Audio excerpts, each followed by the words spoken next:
Bismillahirrahmanirrahim. Assalamualaikum warahmatullahi wabarakatuh. Innal hamdalillah nahmaduhu wa nasta'inuhu wa nastaghfiruh wa na'udzu billahi min shururi anfusina wa min sayyiati a'malina. Man yahdihillahu fala mudilla lahu ومن يضلل فلا هادي له. أشهد أن لا إله إلا الله وحده لا شريك له وأشهد أن محمدا عبده ورسوله لا نبي بعده. يقول الله تبارك وتعالى: يا أيها الذين آمنوا اتقوا الله حق تقاته ولا تموتن إلا وأنتم مسلمون.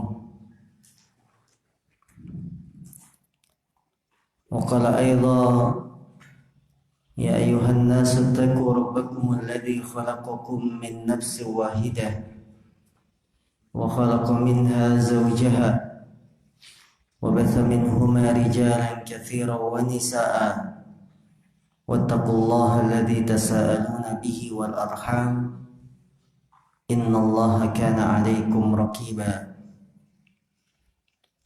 فإن أصدق الحديث كتاب الله وخير الهدي هدي محمد صلى الله عليه وسلم وشر الأمور محدثاتها فإن كل محدثة بدعة وكل بدعة ضلالة وكل ضلالة في النار. Ma'asyiral muslimin, ikhwan dan akhwat yang dimuliakan Allah Subhanahu wa taala. Mari kita lanjutkan kembali pembahasan dari kaidah-kaidah fikih sampai pada poin yang kelima, ya.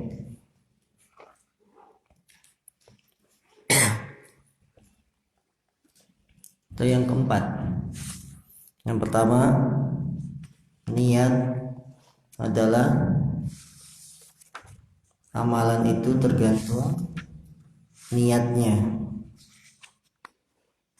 Kemudian yang kedua, agama Islam dibangun atas meraih kebaikan dan menolak mafsadah keburukan. Dan yang ketiga, apabila bertabrakan beberapa kebaikan, maka didahulukan kebaikan yang paling besar. Maka yang keempat sekarang, penulis rahimahullah, beliau berkata, wadidduhu tazahumul mafasid yurtakabul adna minal mafasid. Dan kebalikannya, apabila berbenturan beberapa keburukan, maka dilakukan keburukan yang paling ringan. Apabila bertabrakan beberapa keburukan, maka diambil keburukan yang paling ringan.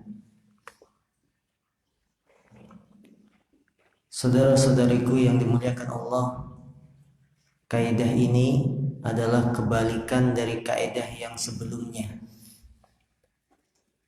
Kaidah sebelumnya, apabila berbenturan beberapa kebaikan, yang kita ambil yang paling besar dari kebaikan tersebut. Tapi sebaliknya, kalau ada beberapa kejelekan, kita harus memilih mana yang kita dahulukan, yang kita ambil yang mana.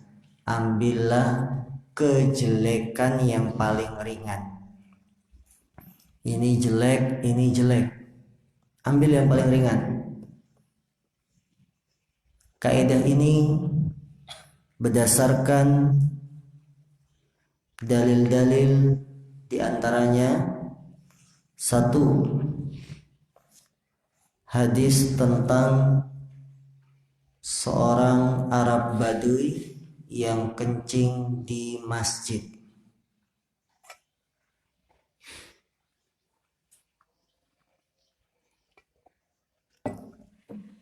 Arab Baduy yang kencing di masjid. Ketika ada seorang Arab Baduy masuk masjid, kemudian dia tiba-tiba kencing. Mengencingi masjid jelek tidak? Keburukan tidak? Keburukan. Lawang masjid tempat suci tapi malah dikencingi, jelek kan? Para sahabat melihat Arab Baduy kencing di dalam masjid, mereka ingin mencegah, menyetop. Ini orang malah kencing di masjid. Mereka, para sahabat, siap-siap berdiri, ingin disetop kencingnya.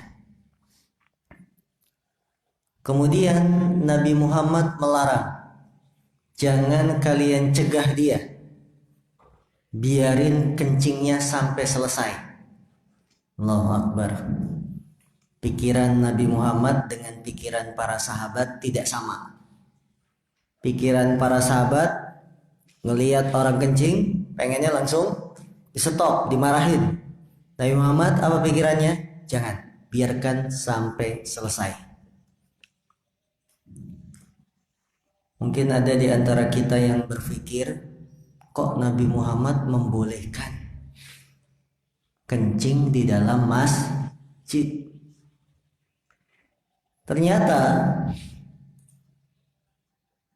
dari sikap Nabi Muhammad yang mengatakan jangan kalian cegah kencingnya, biarkan sampai selesai, ini mengandung kaidah yang sangat besar. Apabila bertabrakan beberapa kejelekan, ambil kejelekan yang paling ringan. Mengencingi masjid jelek, keburukan. Tapi menyetop orang kencing di tengah-tengah lebih buruk, lebih jelek. Nabi mengambil yang paling ringan, biarin saja masjid dikencingi. Daripada orang sedang kencing tiba-tiba disuruh stop, ini lebih bahaya. Apa bahayanya? Satu, kemaluannya bisa sakit. Kalau kemaluan sudah sakit, hubungannya nanti dengan keturunan, bahaya. Kalau masjid dikencingi ringan, tinggal diambil air, siram, selesai. Tapi kalau kemaluan seseorang sakit, apalagi ini organ yang sangat vital, lebih bahaya. Lihat, Nabi mengamalkan kaidah. Ada dua kejelekan, Nabi ambil yang paling ringan, biarkan dia kencing, selesaikan, nanti kita siram. Daripada di stop, akan menyebabkan dia sakit. Yang kedua, Nabi membiarkan Arab Baduy ini tetap kencing karena kalau di stop di tengah-tengah, tentunya dia akan kaget, lari, bergeser dalam keadaan kencingnya, najisnya netes kemana-mana. Dikencing kan, lari kan, kocar kacir. Orang lagi kencing kocar kacir, najisnya kemana? Kemana-mana. Tapi kalau dibiarkan di satu tempat, dia lagi kencing, kita biarin saja. Tapi jangan diliatin. Dibiarkan di satu tempat, najisnya cuma di satu tempat. Tapi kalau langsung dimarahin, najisnya kemana-mana. Ini lebih buruk. Maka Nabi Muhammad mengamalkan kaidah ini. Jika bertabrakan beberapa keburukan, ambillah keburukan yang paling ringan. Allahu Akbar. Sampai para ulama membuat hadis ini pelajaran-pelajaran yang bisa dipetik. Saking bagusnya pemikiran Nabi. Nabi panjang mikirnya. Tapi para sahabat ya biasa kayak kita, emosi sesaat, tidak mikir. Nabi kan enggak, tenang, diperhatikan dulu apa akibatnya kalau dicegah langsung orang lagi kencing, najis kemana-mana. Beliau sudah pikirkan. Kalau sahabat tidak, mereka langsung tindakan tanpa berpikir panjang.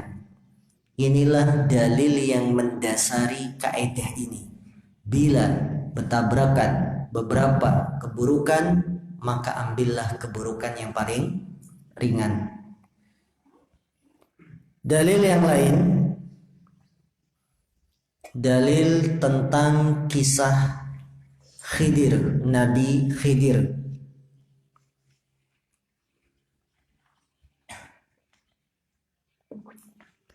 Ketika berjalan bersama Nabi Musa, Nabi Khidir naik kapal dan dia melobangi kapal. Nabi Musa sampai heran, ini kapal bagus-bagus kok dilobangi. Tapi Nabi Khidir berpikirnya panjang. Pada zaman itu ada seorang penguasa, bila melihat kapal bagus, mulus, tidak ada cacatnya, akan diambil, disita. Tapi kalau melihat kapal itu sudah ada cacatnya, berlobang, tidak akan diambil. Nabi Khidir dihadapkan dua kejelekan. Melobangi kapal jelek. Kapal diambil penguasa juga jelek. Karena dengan diambilnya kapal, nelayan tidak akan bisa mencari nafkah. Bertabrakan dua kejelekan. Kalau kapal dibiarkan bagus, disita, nelayan tidak bisa mencari nafkah. Tapi kalau saya lobangin dikit, tidak akan diambil sama penguasa. Nelayan bisa tetap cari nafkah. Maka Nabi Khidir mengambil kejelekan yang paling ringan. Apa? Saya lobangin dikit, tidak diambil, nelayannya tetap bisa cari nafkah. Ini dua kejelekan, sama-sama jelek. Kapal bagus-bagus kok dilobangi, jelek. Tapi diambilnya kapal, disita oleh penguasa, ini lebih buruk. Nelayan jadi terbengkalai, tidak bisa cari nafkah, tidak bisa memberi makan anak istrinya, lebih buruk. Maka Nabi Khidir ngambil keburukan yang paling ringan. Apa? Saya lobangi dikit kapalnya supaya tidak dirampas oleh para penguasa. Ini kaum muslimin, kaidah kita apabila bertabrakan beberapa keburukan, ambillah keburukan yang paling ringan. Contoh penerapan kaidah ini. Contoh penerapan kaidah ini. Apabila seseorang di dalam hutan kelaparan dan dia tidak mendapati makanan kecuali bangkai kambing dan bangkai anjing. Makan bangkai kambing jelek, makan bangkai anjing juga jelek. Dua-duanya jelek. Harus dipilih mana yang lebih ringan kejelekannya. Makan bangkai kambing atau bangkai anjing. Yang paling ringan yang mana? Tabrakan. Kita harus pilih. Kambing lebih ringan. Kenapa? Karena kambing semasa hidupnya kalau disembelih halal. Tapi anjing semasa hidupnya kalau disembelih halal apa haram? Haram. Maka makan bangkai kambing lebih ringan. Contoh yang lain,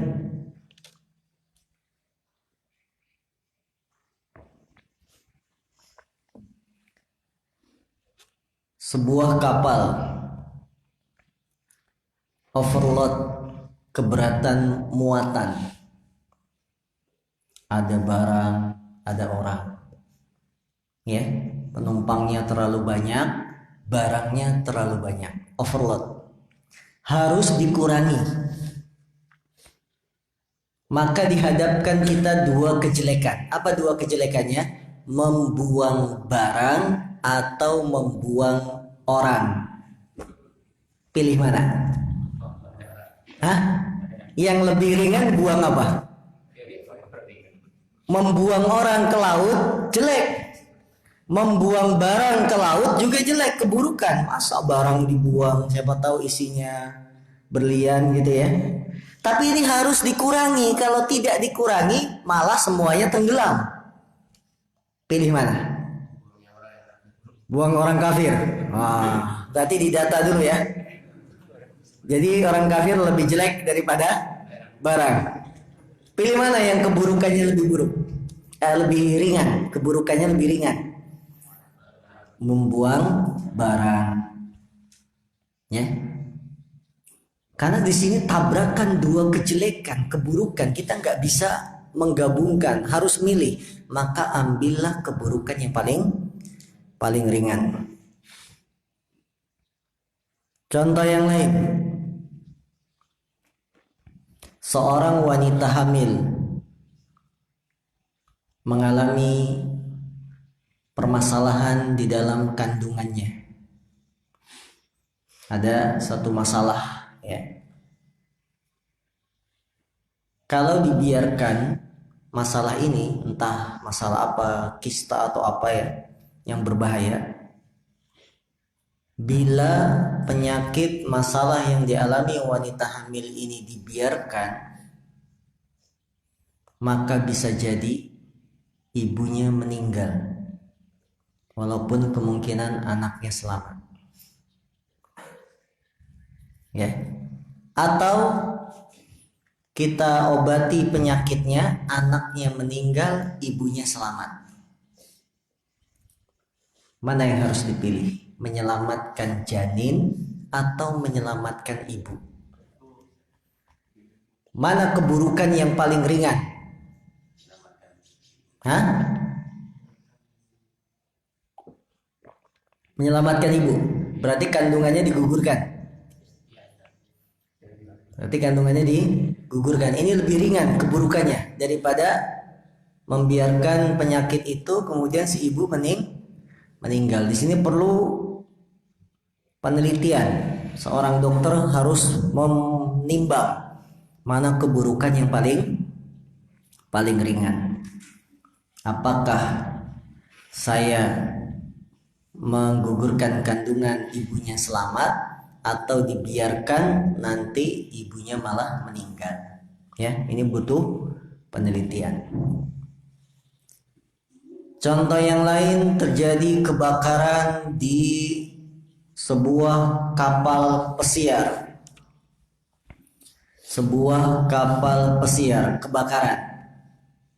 Dan ada seseorang yang tidak bisa berenang.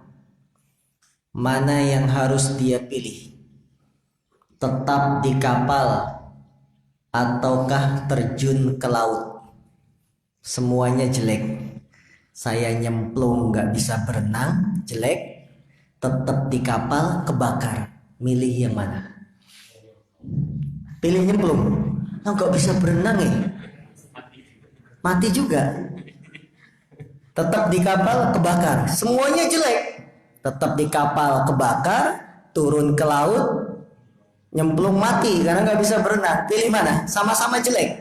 Ambil keburukan yang paling ringan. Mana yang paling ringan? Nyemplung. Bawa pelampung, ya, kebakaran, pelampung. Mana yang paling ringan? Nyemplung. Kenapa nyemplung? Masih ada kemungkinan selamat. Nah, paling ringan kan? Entah di sana nanti ada kayu, ada besi yang bisa jadi pegangan, atau ada yang menolong. masih ada kemungkinan selamat. Ini keburukan paling ringan, walaupun dia tidak bisa berenang. Tapi kalau tetap di kapal dengan kondisi kebakaran besar, sudah tidak bisa menghindar, pasti dia akan mati. Maka ambil keburukan yang paling ringan. Baik, kalau kita dihadapkan antara minum khamar dengan minum air kencing, pilih yang mana? Minum khamar jelek, bir. Minum bir jelek, minum air kencing juga jelek. Pilih yang mana? Yang paling ringan yang mana?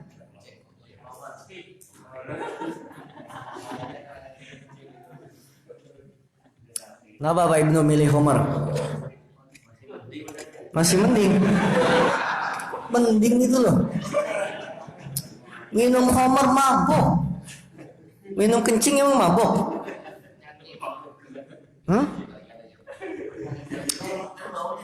Hah? Kencing bau? Emang khamar nggak bau? Sama-sama jelek, tapi kaedahnya kalau bertabrakan dua perkara yang sama-sama jelek, ambil kejelekan yang paling ringan. Mana yang ringan? Kencing ringan. Masya Allah, ringan Pak katanya. Minum kencing. Baik, kencing manusia najis atau tidak? Najis. Sepakat najis? Sepakat. Minum minuman keras najis atau tidak? Haram, tapi najis enggak? Diperselisihkan. Maka minum minuman keras lebih ringan karena dia belum tentu najis. Najisnya itu enggak disepakati. Sebagian ulama mengatakan najis, sebagian yang lain minuman keras itu tidak najis, tapi haram. Kencing sepakat najis, nggak ada ulama berselisih pendapat, semuanya sepakat kencing itu hukumnya najis dan haram. Jadi yang lebih berat kencing, yang lebih ringan minum khamar. Wah, boleh dong Pak Ustadz. Ya, yang paling ringan karena kenajisan air kencing manusia sepakat. Ulama manapun pasti sepakat mengatakan kencing manusia itu najis. Sementara minuman keras ulama tidak sepakat. Bahkan pendapat yang benar minuman keras itu tidak najis. Dia haram tapi tidak najis. Inilah kaidah kita bahwa setiap dua kejelekan atau lebih jika bertabrakan dan kita harus melakukan salah satunya, ambillah kejelekan, keburukan yang paling ringan.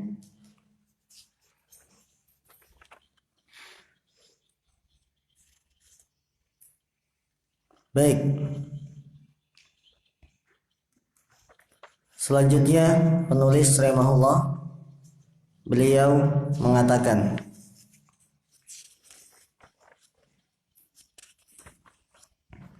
wa min qawaidisy syari'ati taysiru fi kulli amrin nabahu ta'siru. Kalau kita perhatikan bait-baitnya, kalimatnya itu belakangnya sama. Ra, wa min qawaidisy syari'ati taysiru, ya kan? Fi kulli amrin nabahu ta'siru. Nah, sama. Dan termasuk kaedah syariat at-taysiru adalah memberikan kemudahan. Fi kulli amrin nabahu ta'siru, dalam setiap perkara yang didapati di dalamnya kesulitan. Kaidah ini lebih dikenal oleh para ulama dengan nama al-masyaqqah tajlibut taisir. Kesulitan itu akan mendatangkan kemudahan. Di balik kesulitan ada kemudahan. Ketahuilah saudara-saudaraku yang dimuliakan Allah, agama Islam adalah agama yang memberikan kemudahan pada hamba-hambanya. Di antaranya Allah Subhanahu wa taala berfirman, yuridullah bikumul yusra wa la yuridu bikumul usra. Allah Subhanahu wa taala menginginkan pada kalian kemudahan dan Allah tidak menghendaki pada kalian kesulitan. Dalam ayat yang lain Allah berfirman, wa ma ja'ala 'alaikum fid dini min haraj. Dan Allah tidak menjadikan untuk kalian dalam agama ini itu kesulitan. Jadi termasuk syariat, kaidah dalam agama, syariat ini memberikan kemudahan. Ketahuilah saudara-saudaraku, kemudahan di dalam Islam terbagi menjadi dua. Yang pertama, kemudahan yang sifatnya asli, dan yang kedua, kemudahan yang sifatnya tambahan. Kemudahan yang sifatnya asli maksudnya adalah asli agama ini mudah. Asalnya agama kita, agama Islam adalah mudah. Kemudahan yang asli dan kemudahan yang tambahan. Kita bahas satu persatu. Kemudahan yang asli maksudnya asli agama ini, asalnya agama ini adalah mudah. Coba kita perhatikan rukun Islam. Semuanya mudah, ringan, tidak berat. Yang pertama, syahadat. Orang yang akan masuk Islam hanya cukup mengucapkan syahadat.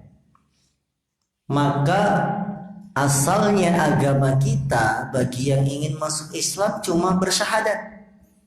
Jangan dibuat sulit dengan syarat-syarat yang lain. Kalau mau masuk Islam harus potong ayam yang putih-putih di tengah malam, ya, pakai sayur 7 rupa, kembang-kembang segala macam, mandinya tengah malam. Tidak ada. Cukup syahadat. Mudah kan? Mudah. Orang tidak susah mengucapkan kalimat syahadat, dia sudah muslim. Rukun Islam yang kedua, sholat. Kalau kita perhatikan syariat sholat, ternyata membawa kemudahan, ringan, tidak ada beratnya. Sholat yang wajib dalam sehari hanya 5. Asalnya kewajiban sholat pertama kali 50 kali sholat. Allahu Akbar. Sementara kita dalam sehari semalam hanya 24 jam. Kalau sehari semalam 24 jam, sementara kita wajib sholatnya 50 kali, minimal setengah jam sekali sholat. Berat gak? Berat. Setengah jam sekali sholat. Karena harus 50 selesai dalam sehari semalam.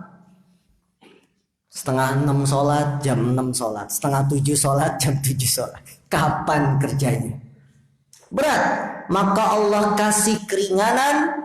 Sholat hanya wajib 5 kali dalam sehari. Pahalanya seperti sholat 50 kali. Karena 1 kali sholat dilipat gandakan 10 kali. Allahu Akbar. Mudah. Tapi sayangnya sholat yang 5 waktu ini masih banyak kaum muslimin yang meremehkan, bahkan meninggalkan. Padahal sudah dikasih keringanan. Ini kemudahan yang sifatnya asli. Asli syariat Islam itu mudah. Sholat diantara contohnya. Maka saudara-saudaraku, janganlah kita meninggalkan sholat sekalipun. Karena ini sudah dikasih keringanan sama Allah. Yang pertama kali 50 kali. Sampai Nabi Muhammad ketika turun Isra Mi'raj ketemu Nabi Musa. Apa yang diwajibkan oleh Rabbmu? Diwajibkan 50 kali sholat. Kata Nabi Musa, umatmu tidak akan sanggup. Sana, naik lagi ke atas, minta keringan. Naik lagi Nabi ke atas, minta keringan. Turun lagi, dikurangi sedikit, belum jadi 5. Ditanya lagi sama Nabi Musa, sekarang berapa wajibnya? Sekian. Umatmu gak akan sanggup, minta lagi sana ke atas keringanan. Nabi balik lagi ke atas, bolak-balik sampai akhirnya kewajiban sholat cuma 5 kali. Ringan, ini asal syariat kita.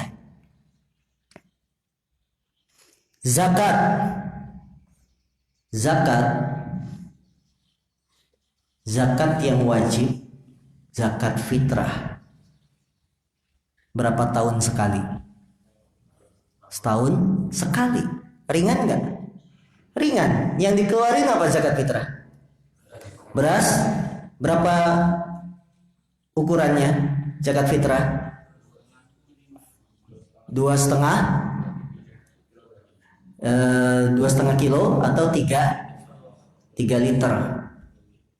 Ya, ringan tidak ngeluarin uang buat beli beras 2,5 kilo.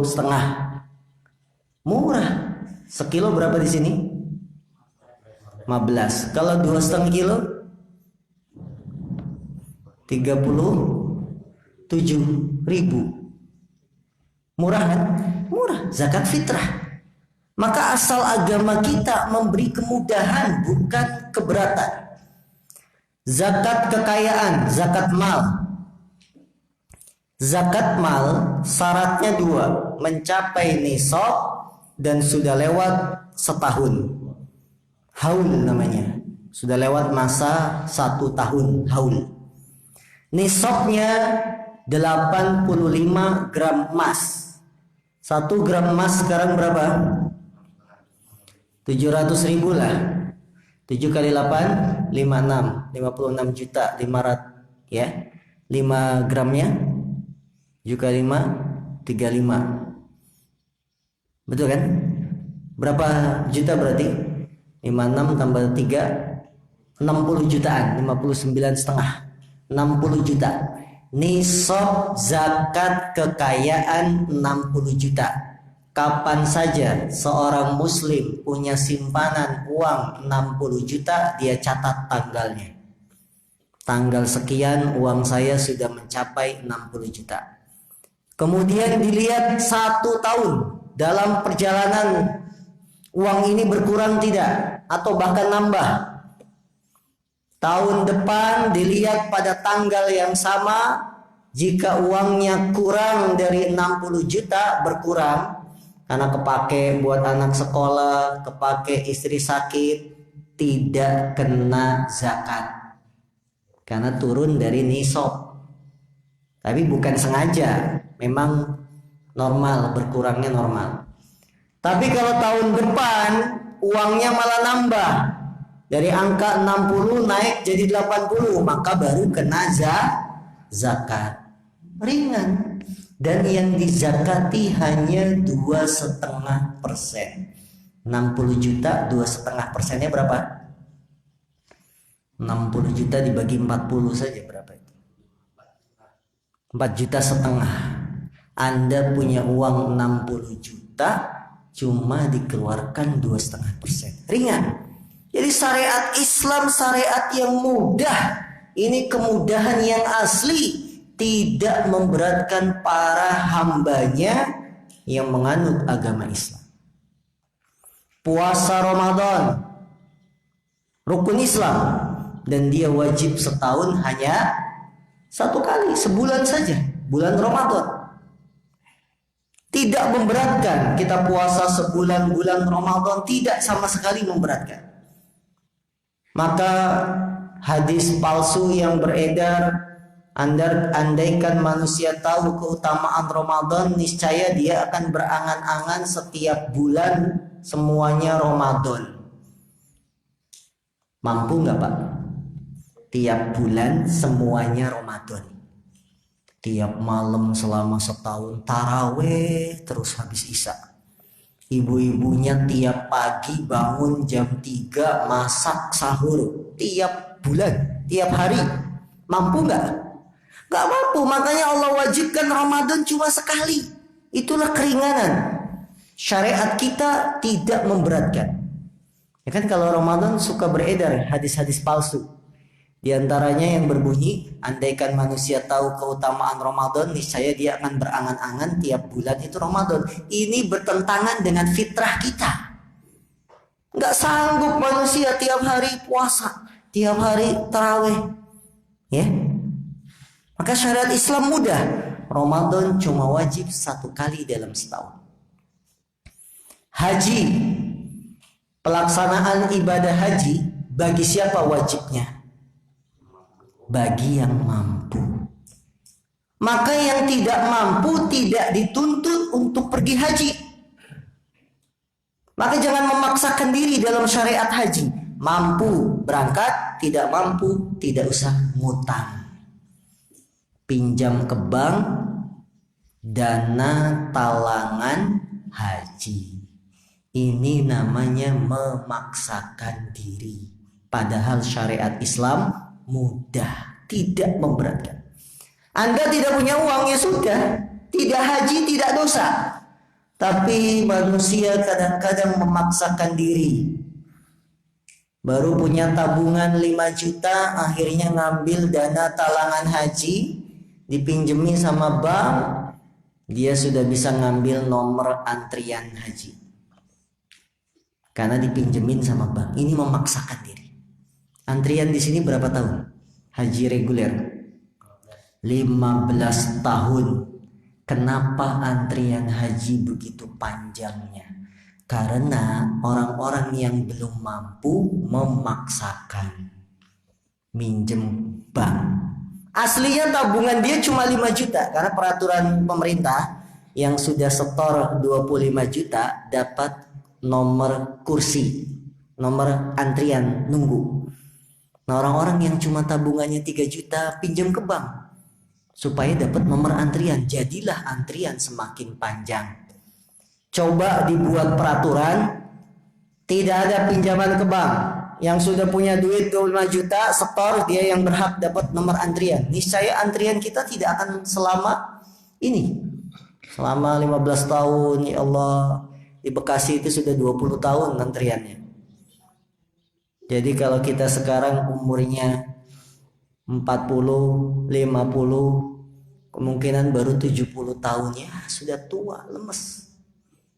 Itu akibat tidak mengambil kemudahan dari Islam. Islam sudah ngasih kemudahan. Haji itu bagi yang mampu, jangan memaksakan diri. Akibat kita tidak mengamalkan kemudahan Islam, jadilah antrian haji semakin panjang. Generasi orang tua kita dulu berangkat haji bisa langsung. Karena belum ada kebijakan pinjaman uang, nggak ada. Yang mampu setor, sudah. Bank tidak menyediakan pinjaman dana haji. Antriannya tidak sepanjang zaman sekarang. Itu orang tua kita dulu. Mereka jual sawah, punya uang, berangkat. Enak. Tapi sekarang begitu dibuka pinjaman untuk haji, antrian semakin lama. Karena kita menyelisihi kaidah agama bahwa haji itu bagi yang mampu. Jenis yang kedua, kemudahan dalam Islam, kemudahan tambahan. Apa yang dimaksud dengan kemudahan tambahan? Yaitu pada asalnya syariat Islam sudah mudah, kemudian ditambah lagi mudah dalam beberapa kondisi. Islam sudah mudah asalnya, mudah, tidak berat, ditambah lagi mudah dalam beberapa keadaan. Contoh sholat. Sholat 5 waktu pada asalnya ringan, kita ditambah lagi ringan. Kalau sedang pergi jauh, jumlah rokaatnya bisa diringkas dari 4 jadi 2. Mudah kan? Sudah ringan ditambah lagi ringan sama Allah. Kalau sedang pergi jauh Anda boleh sholat yang 4 jadi 2 rakaat. Allahu Akbar. Ringan. Puasa Ramadan pada asalnya sudah mudah, ringan, setahun cuma sekali. Tapi kalau lagi sakit bulan Ramadan boleh nggak tidak puasa? Boleh, tambah ringan. Tapi nanti diganti, dibayar.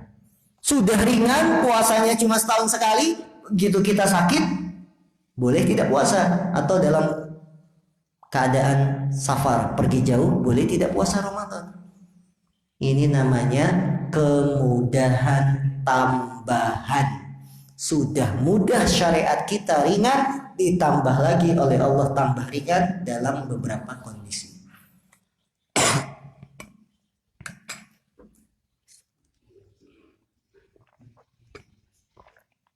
Maka saudara-saudariku yang dimuliakan Allah, termasuk kaidah kita saat kaidah syariat adalah memberi kemudahan. Kesulitan akan membawa kemudahan. Orang pergi jauh sulit, capek, ya, perjalanannya panjang, susah, sulit. Maka Allah kasih kemudahan. Sholat boleh diringkas. Kalau tidak ada air boleh tayamum.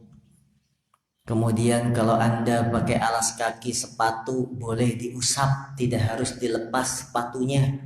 Itulah kesulitan membawa kemudahan. Orang yang sakit tidak mampu sholat berdiri, apa? Duduk. Ya, itu namanya kesulitan membawa kemudahan. Orang yang sakit tidak mampu sholat berdiri boleh duduk, tidak mampu duduk boleh berbaring.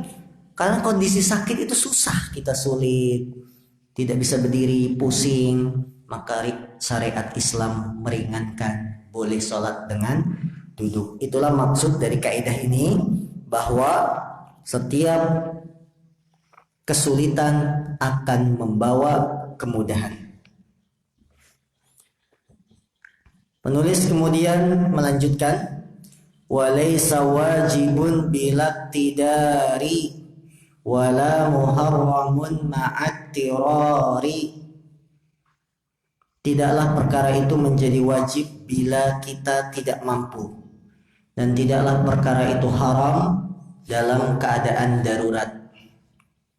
Suatu perkara tidak menjadi wajib kalau kita tidak mampu. Artinya perkara yang wajib menjadi gugur kalau kita tidak mampu. Hal ini berdasarkan dalil fattaqullaha mastata'tum. Bertakwalah kamu kepada Allah sesuai kemampuanmu. La yukallifullahu nafsan illa wus'aha. Allah tidak membebani seorang jiwa kecuali sesuai kesanggupannya. Perkara yang wajib bisa menjadi gugur kalau kita tidak mampu. Zakat fitrah, apa hukumnya? Wajib. Tapi kalau dia miskin, wajib bayar zakat fitrah? Tidak, gugur kewajibannya. Mau apa lagi? Lawang gak mampu, ya kan? Orang yang berhubungan suami istri di siang hari bulan Ramadan, apa hukumannya? Puasanya batal, kena denda kafarat. Dendanya sangat berat. 1, memerdekakan budak.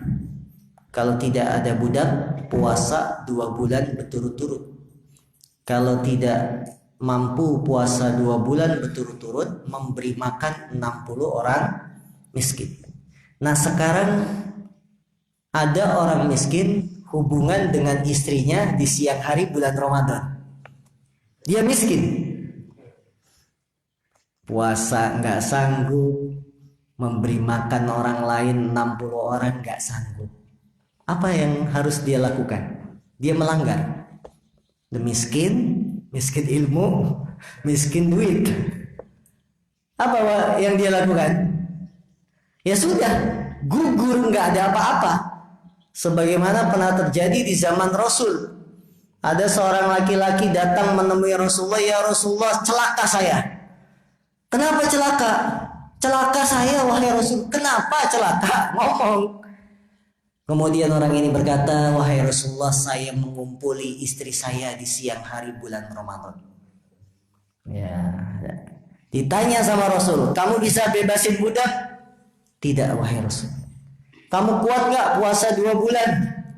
Tidak mampu wahai Rasul. Ya sudah, kasih makan 60 orang miskin. Wahai Rasulullah, tidak ada orang yang lebih miskin daripada saya. Akhirnya Nabi bawa kurma. Ini kurma, sedekahin sama tetangga-tetanggamu. Dia ngasih orang miskin gak bisa karena dia miskin. Ini saya kasih kurma, kamu bagikan. Wahai Rasul, di tempat tinggal saya gak ada yang lebih miskin dari saya. Ya udah, ini buat kamu, ambil di sana. Ya, jadi sebuah kewajiban jadi gugur kalau memang tidak mampu. Sholat berdiri hukumnya wajib. Sholat 5 waktu, subuh, zuhur, asar, maghrib, isya harus dilakukan berdiri. Kalau tidak mampu, kewajiban ini gugur. Apa? Duduk. Ya, itulah indahnya syariat kita. Kemudian penulis rahimahullah mengatakan,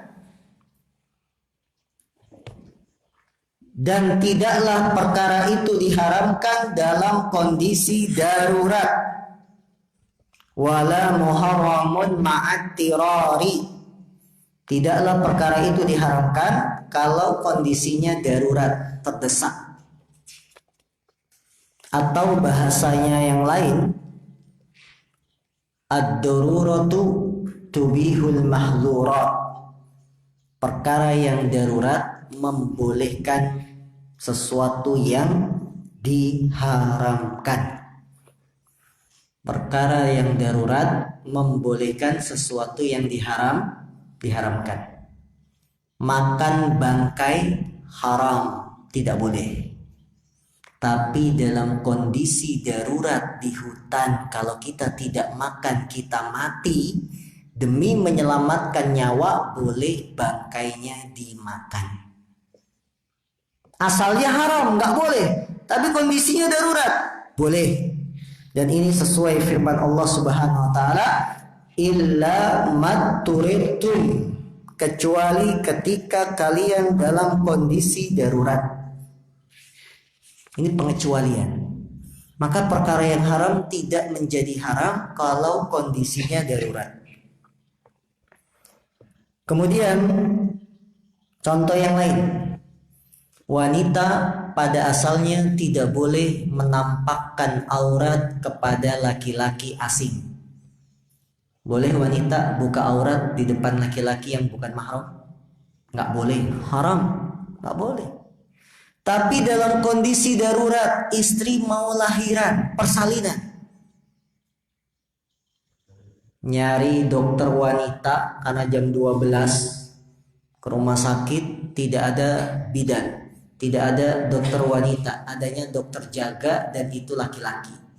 Sementara istri kita sudah pendarahan, mau melakukan persalinan. Boleh nggak istri membuka aurat di depan dokter laki-laki?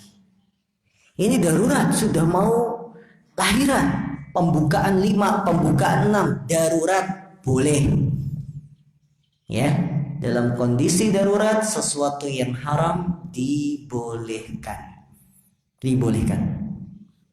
Namun perlu diingat, darurat itu harus memiliki 2 patokan. Patokan yang pertama, tidak dijumpai sesuatu yang halal. Tidak dijumpai sesuatu yang halal. Ini syarat pertama. Artinya ketika wanita akan membuka auratnya, dia tidak menjumpai dokter wanita. Yang ada cuma dokter laki-laki. Itu darurat. Setelah berusaha mencari, ternyata adanya dokter jaga laki-laki.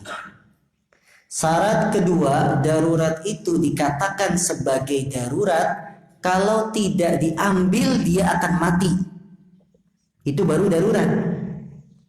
Kalau saya tidak membawa istri saya ke dokter laki-laki sekarang padahal sudah pendarahan, nyawa istri terancam, itulah darurat, maka boleh melahirkan di depan dokter laki-laki.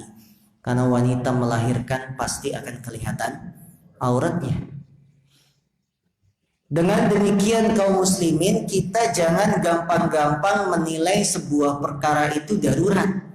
Darurat Pak Ustadz, saya pinjam uang ke bank. Loh kenapa? Pengen beli rumah. Itu bukan darurat. Memangnya kalau nggak pinjam uang di bank kita mati, nggak punya rumah? Mati nggak? Enggak. Maka pinjam uang ke bank buat beli rumah bukan darurat. Sekarang teman-teman kan menggampangkan. Darurat Pak Ustadz, saya nggak punya rumah, ngontrak terus capek. Itu bukan darurat. Yang kedua, masih dijumpai cara yang halal. Ngontrak halal, tinggal di masjid halal, tinggal di PMI, Pondok Mertua Indah, halal tidak? Halal. Jadi darurat syaratnya dua, tidak dijumpai yang halal. Kalau tidak diambil kita akan meninggal. Itu darurat. Orang pinjam uang ke bank buat beli rumah bukan darurat. Satu, masih ada cara yang halal untuk punya rumah. Dua, kita tidak akan mati kalau tidak minjem uang ke bank. Itu maka bukan darurat. Darurat Pak Ustadz, anak saya mau sekolah di pesantren di Jawa. Pesantren di Jawa sekarang uang pangkalnya bisa 15 juta, betul? 20 juta. Saya nggak punya uang, nanti kalau saya nggak pinjam uang ke bank, anak saya nggak sekolah, maka darurat. Itu bukan darurat. Anak Anda nggak akan mati kalau nggak pesantren di Jawa, betul? Dan masih ada sekolah-sekolah yang lain, yang ringan, yang halal, tidak pinjam uang ke bank semampu kita, nggak ada masalah. Di Imam Nawawi, ya. Di Abu Hurairah nanti buka SMP, biayanya ringan, bisa. Maka jangan menggampang-gampangkan masalah perkara darurat. Sesuatu yang haram dalam kondisi darurat dibolehkan, tapi ingat, darurat itu patokannya dua, tidak dijumpai lagi yang halal. Yang kedua, kalau tidak kita ambil, kita akan meninggal dunia, mati, baru boleh diambil. Wa kullu mahdzurin ma'ad darurati biqadri ma tahtajuhu daruratu. Setiap perkara yang dilarang ketika dalam kondisi darurat, maka dibolehkan sesuai dengan hajat kebutuhan daruratnya. Ketika sesuatu yang diharamkan dalam kondisi darurat, maka diambil daruratnya sesuai kebutuhannya saja. Dalam bahasa lain, kaidah ini berbunyi ad-daruratu tuqaddar biqadariha. Darurat itu diukur sesuai ukurannya saja. Contoh, dokter laki-laki akan mengobati pasien wanita yang harus membuka aurat. Maka kalau sakitnya di kaki, kaki bagi wanita aurat. Ketika akan berobat ke dokter, misalkan wanita ini punya penyakit kulit di kaki, membuka kaki supaya dokter ngelihat penyakit kulitnya, boleh tidak? Boleh, karena darurat. Tapi ingat, yang diperiksa kakinya saja, jangan buka yang lain. Butuhnya ngobatin apa? Kaki, jangan buka bagian tubuh wanita yang lain. Karena darurat itu sesuai kebutuhannya. Di hutan kita kelaparan, mau mati, adanya bangkai. Maka kita makan bangkai sesuai kebutuhannya saja. Untuk menyambung hidup, jangan dibungkus bangkainya. Jaga-jaga lah, dibungkus. Nanti kalau jalan jauh nggak dapat bangkai lagi kan ada cadangan. Boleh dibungkus? Nggak boleh. Atau makannya sampai kenyang? Tidak. Darurat itu diukur sesuai kebutuhannya.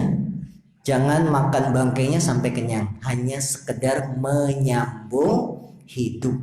Jadi darurat diukur sesuai ukurannya, tidak boleh berlebihan. Ya, paham? Seperti itu. Ya, jadi darurat diukur sesuai dengan ukurannya, tidak dimakan secara berlebihan. Baik, sampai di sini ada pertanyaan? Ya, Pak. Saya sering mendengar kadang-kadang ada ustadz yang katakanlah bukan sunnah gitu, yang di kita yang sunnah, mengatakan bahwa Nabi Khidir itu sampai saat ini masih hidup. Apa benar apa gimana?